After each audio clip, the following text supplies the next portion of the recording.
មានពាក្យមួយឃ្លាគេលើកឡើងថាបើសិនជាអ្នកមិនខំចំណាយពេលដើម្បីបង្កើតជីវិតដែលអ្នកចង់បាននៅថ្ងៃនេះទេនោះថ្ងៃក្រោយអ្នកនឹងត្រូវចំណាយពេលវេលាកាន់តែច្រើនដើម្បីរស់នៅជាមួយជីវិតដែលអ្នកមិនចង់បាន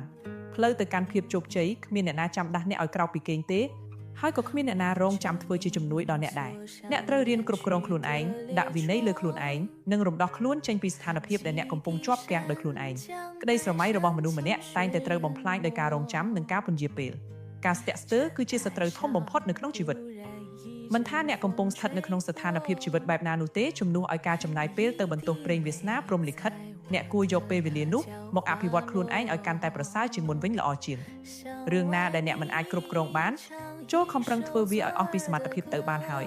អ្វីដែលនៅសល់សូមបណ្ដោយឲ្យទៅតាមព្រេងវាសនាជាអ្នកកំណត់ចុះត្រូវជឿថាពេលដែលអ្នកអាចតាំងចិត្តឲ្យស្ងប់ហើយផ្ដោតអារម្មណ៍ទាំងស្រុងទៅលើការកែលម្អខ្លួនឯងអភិវឌ្ឍខ្លួនឯងបន្តិចម្ដងធ្វើឲ្យខ្លួនឯងកាន់តែរឹងមាំកាន់តែមានភាពស្ងប់សុខនិងកាន់តែមានអំណាចជាងមុននោះឧបសគ្គដែលធ្លាប់តែបាំងផ្លូវអ្នកនឹងចាប់ផ្ដើមរលាយបាត់បន្តិចម្ដង